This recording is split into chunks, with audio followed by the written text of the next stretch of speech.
À Britannia, la capitaine d'un navire, composé seulement de femmes, possédait une légende similaire à celle d'Ulysse que nous connaissons tous dans la tradition grecque. La capitaine se faisait appeler Aurélia, mais en réalité, ses parents l'avaient nommée Aurélie. Lorsqu'elle était enfant, certains la surnommaient Lily. Aurélia avait horreur de ça. Elle rétorquait souvent: « Je ne garde pas les cochons avec tout le monde.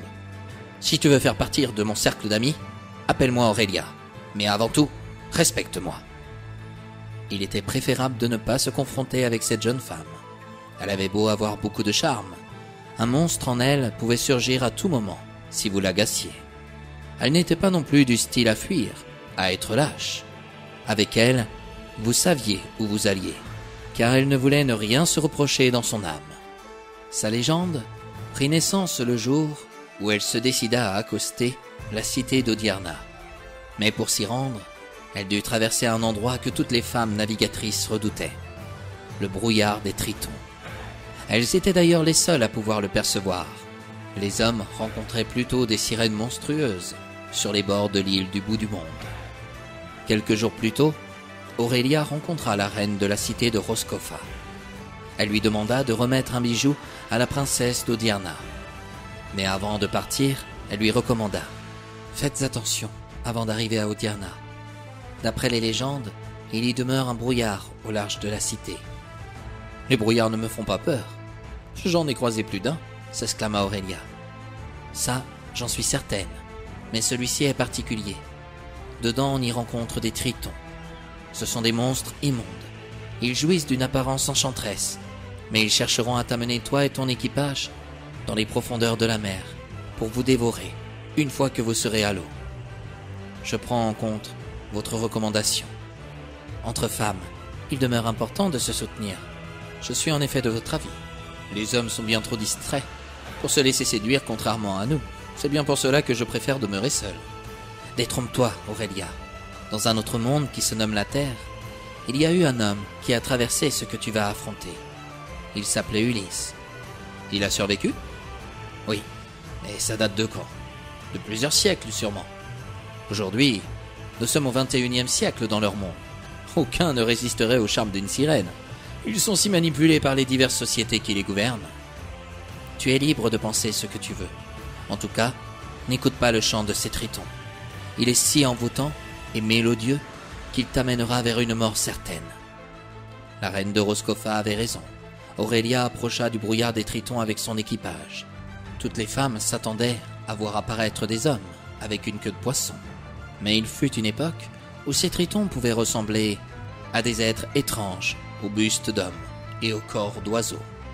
En les découvrant, les navigatrices ne purent s'empêcher de sourire, car ces monstres n'avaient pas du tout l'air dangereux. Soudain, dans le brouillard et l'eau, Aurélia vit apparaître des hommes avec une queue de poisson.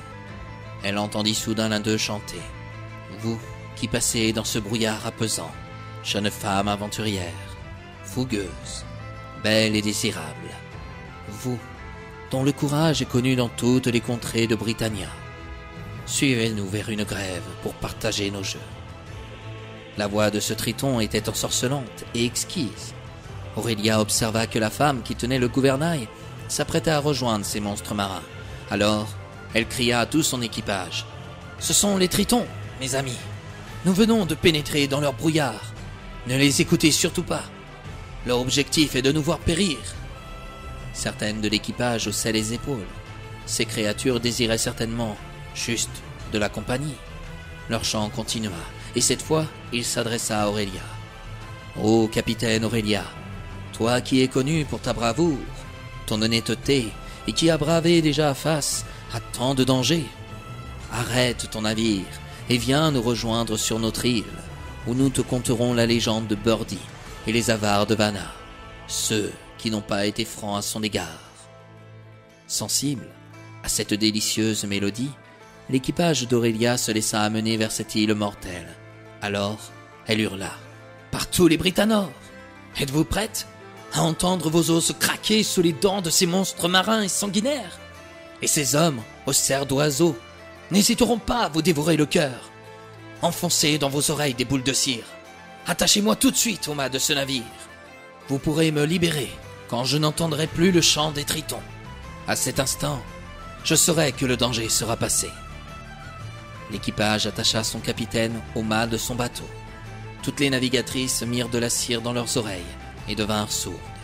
À partir de ce moment, elles changèrent de route et prirent la bonne direction pour la cité d'Odiarna. Aurélia demeura seule à entendre le chant de ces monstres au corps enchanteur. Elle regretta aussitôt sa décision, car elle supplia son équipage de la libérer pour la laisser sauter par-dessus bord. Mais personne n'entendit ces paroles. Tout le monde était devenu sourd. Quand le navire sortit du brouillard et aperçut au large la cité d'Odiarna, Aurélia remercia au fond d'elle la reine de Roscofa pour ses recommandations. Sans elle, elle était perdue, et son équipage aussi. Cependant, en mettant le pied sur le sol britannicien, elle demeura songeuse. Le chant des tritons demeurait dans son esprit. « Ô capitaine Aurélia, toi qui es connue pour ta bravoure, ton honnêteté et qui as bravé déjà face à tant de dangers, toi qui as mis à mal tant d'ennemis dangereux, qui as sauvé de nombreux royaumes, viens à nous, viens écouter nos voix délicieuses et nos récits dévoilant tes exploits de capitaine des mers. » Quelle tristesse, se dit Aurélia. Il est tellement rare de recevoir autant de compliments. Pourquoi ces monstres aux propos enchanteurs sont-ils si sanguinaires? Après tout, ces paroles furent bien agréables à entendre. Et c'est ainsi, mes chers amis, que nous arrivons à la fin de ce nouveau récit. Un récit qui vous démontre qu'il ne suffit pas d'être un homme pour se laisser séduire, ou d'être une femme pour abuser de ses charmes. Dans ce monde imaginaire, à Britannia, les rôles peuvent s'inverser. Mais en remettant les pieds sur terre, sachez une chose. Tous les hommes ne sont pas des monstres, et toutes les femmes ne sont pas des anges.